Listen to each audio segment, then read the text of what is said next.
Petit message important, je voulais m'excuser par avance, la qualité du son à certains moments n'est pas très bonne parce que vu que j'étais dehors, je ne dépends pas de la météo et du vent. Hello les gars, j'espère que vous allez bien et bienvenue dans ce nouveau vlogie équestre. Alors du coup aujourd'hui je vais vous parler un peu de mon cheval et moi. Du coup mon cheval il s'appelle Vulco Sanchal, il a actuellement 12 ans, il est né le 25 avril 2009.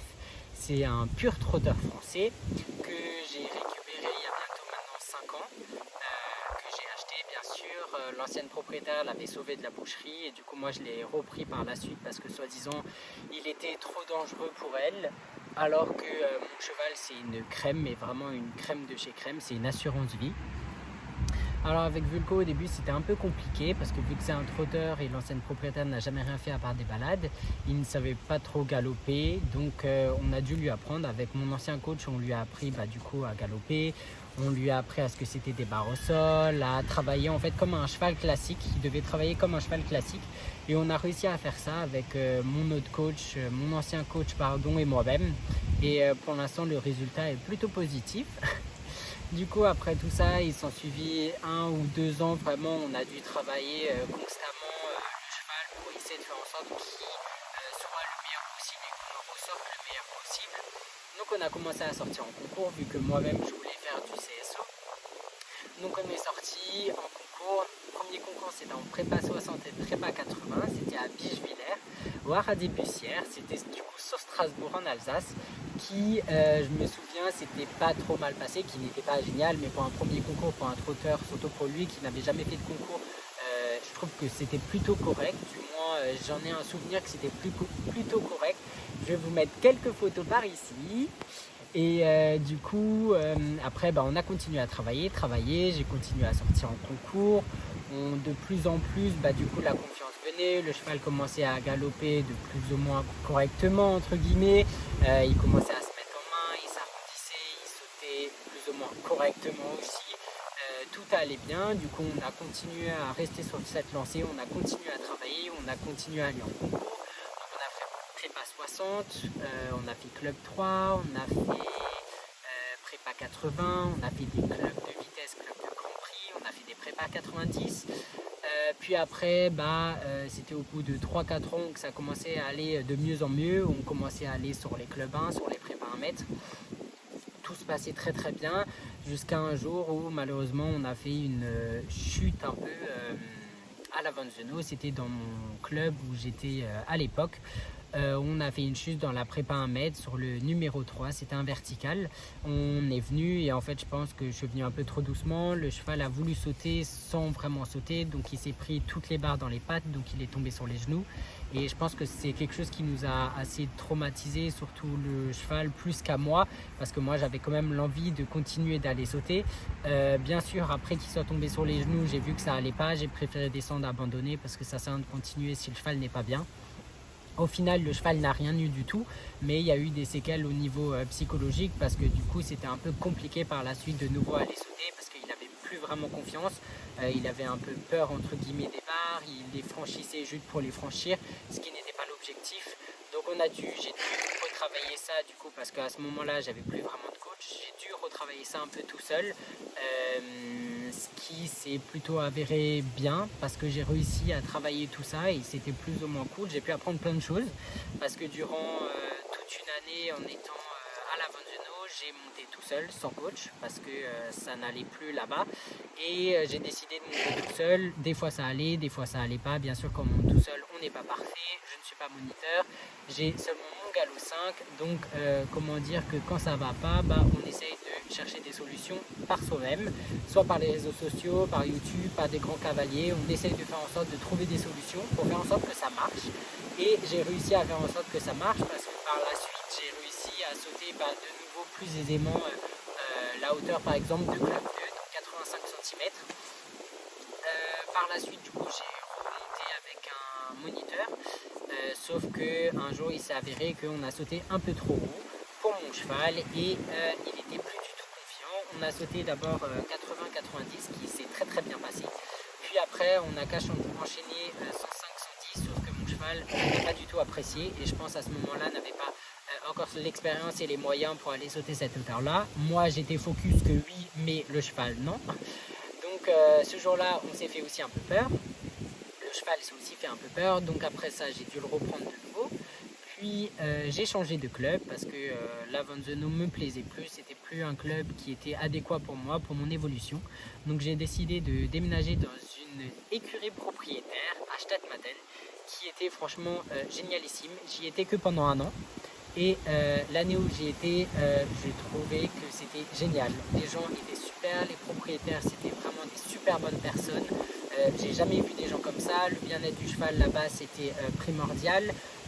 Le box c'était curé 2 fois par semaine. Le foin c'était du vrai beau foin parce que c'était des agriculteurs, donc il était toujours de qualité. Les sols étaient toujours super bien parce que l'avantage de cette écurie c'est qu'il y avait des professionnels qui travaillaient, qui entretenait aussi les sols du coup tous les jours, ce qui était juste génialissime parce que la plupart du temps les sols étaient toujours très très bien. Et j'ai pu évoluer correctement là-bas. Je trouve que l'année où j'étais là-bas, toujours en me débrouillant bien sûr tout seul, au début pendant quelques mois j'ai eu une coach, mais bien sûr le Covid est arrivé, du coup les cours n'étaient plus possibles. Donc j'ai continué sur ma lancée tout seul à travailler toujours mon cheval, qui était plutôt bien parce que mon cheval était de mieux en mieux et franchement j'étais super content. Enchaîné jusqu'à 1 mètre là-bas, ce qui était juste génialissime parce que mon cheval du coup avait des difficultés et n'avait pas confiance en lui. On est ressorti en concours de nouveau, ce qui était super bien parce que moi les concours j'adore. J'ai passé aussi mon permis vent en novembre dernier, ce qui m'a permis du coup de pouvoir aller en concours là où je veux, donc ce qui était super bien parce qu'avant je dépendais à chaque fois de quelqu'un et bien sûr dans une écurie propriétaire ce n'est pas un club, donc il n'y a pas de camion, donc qui dit pas camion, donc avoir son propre moyen de transport. Donc heureusement que j'ai passé mon permis, j'ai eu l'avantage d'avoir des parents extraordinaires qui ont acheté une nouvelle voiture pour que je puisse tracter le vent que j'avais acheté. Donc j'ai pu sortir en concours, je vous mettrai quelques images ici et quelques vidéos juste après. Et c'était notre dernier concours, celui-là que je viens de vous montrer, et on a réussi à se débrouiller, on a fait un dernier concours qui s'est pas trop mal passé. Maintenant j'ai hâte de reprendre les nouveaux. Donc après, la nouveauté c'est que j'ai déménagé, donc j'ai déménagé en Vendée, donc complètement à l'opposé de l'Alsace. Donc j'ai fait un énorme voyage avec une de mes amies qui est venue avec moi. Heureusement qu'elle est venue avec moi, elle m'a soutenue durant ce voyage qui était très très long parce qu'on avait 12 heures, on a fait 12 heures de voyage je crois. Et bien sûr, comme s'il ne suffisait pas, le jour du départ, je branche tout, je branche le vent, et qu'est-ce qui ne fonctionne pas? Les lumières du vent.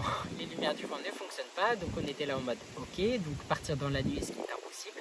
Donc on n'est pas parti dans la nuit, on a réussi à dormir sur place, parce que dans mon ancienne écurie, il y avait un endroit, un genre de clubhouse, où il y avait des canapés, donc on a pu dormir là-bas. Il y avait même une de mes meilleures potes, il y avait ma maman et moi-même, ma maman qui roulait une autre voiture. On a pu dormir, le lendemain matin à 4 heures, on voulait partir. De nouveau, les lumières qui ne fonctionnent pas, moi j'ai dit le soleil va bientôt se lever, donc c'est pas grave. Donc on part, et d'un coup, sur le chemin, même pas 5 mètres après avoir sorti de l'écurie, les lumières s'allument toutes seules. Durant tout le voyage, les lumières se sont éteintes une fois, puis après, plus jamais rien.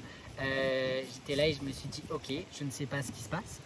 Depuis que je suis arrivé ici et que j'ai utilisé le vent, je l'ai utilisé une fois ou 2 fois, je n'ai pas eu de problème de lumière depuis. Donc je pense que ce jour-là il devait avoir un dysfonctionnement ou quelque chose qui voulait faire que je ne devais pas partir de l'Alsace. Mais je suis quand même parti. Le voyage était long, le cheval a très très bien voyagé. Franchement je suis super fier de lui parce qu'il n'a pas bronché, il n'a pas bougé, il était super calme, il a bouffé son foin. J'ai eu l'avantage d'avoir une caméra, donc je pouvais le voir constamment. Franchement, je suis super content parce qu'il était, je le redis, il était juste extraordinaire. Franchement, il n'a pas bougé. C'était le cheval le plus calme, le plus confiant, le plus serein. Il savait que si on faisait un voyage, et surtout avec moi, c'est que je l'emmenais quelque part pour qu'il soit mieux, entre guillemets.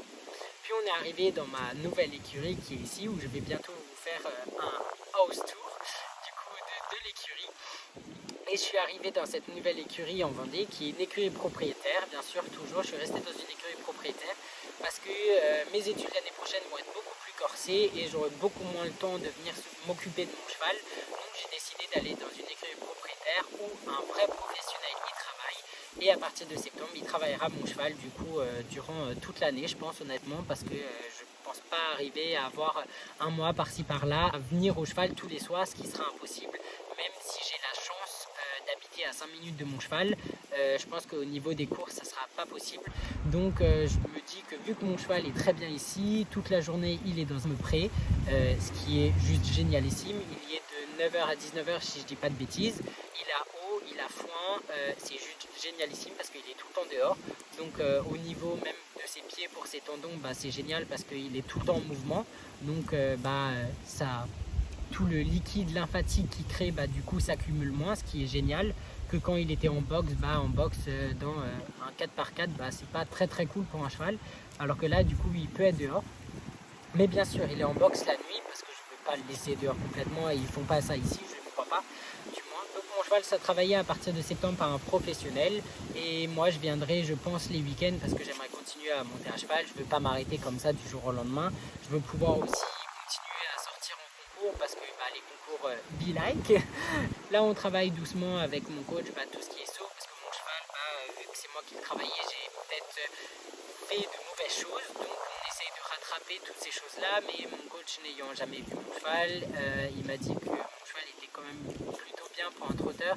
Il savait faire quand même entre guillemets pas mal de choses, il n'avait pas une qualité de saut trop dégueulasse, il pouvait avoir des moyens. Donc maintenant avec le travail on va voir ce que ça donne. On verra s'il y a moyen de faire quelque chose ou pas. Mon objectif avec mon cheval, ça serait d'aller en amateur et de faire des Grands Prix 105, Grands Prix 110. Mais en tout cas, avec mon cheval, cette année, on va prendre notre temps. Il va être travaillé par un vrai professionnel. Donc je me dis que mon cheval ne peut qu'évoluer. Moi, peut-être moins parce que je monterai moins qu'en général. En général, je montais presque tous les jours, entre guillemets. Là, je vais monter 2 fois par semaine. Donc moi, je vais moins progresser. Mais l'objectif principal, c'est que mon cheval progresse énormément, quitte à ce que ce soit par exemple mon coach qui sort en concours avec mon cheval et pas moi. Tout ça, ça sera à voir après, en faire mesure avec le temps. Mais on verra ce que l'avenir nous réserve. Et mon petit poney est juste ici. Il bouffe, bien sûr, jamais loin de moi. Surtout quand je suis dans le pré. Du coup, j'espère que ce petit vlog vous a plu. Je vous invite à vous abonner, à activer la cloche de notification et à lâcher un petit pouce bleu si ce petit vlog vous a plu. À demain.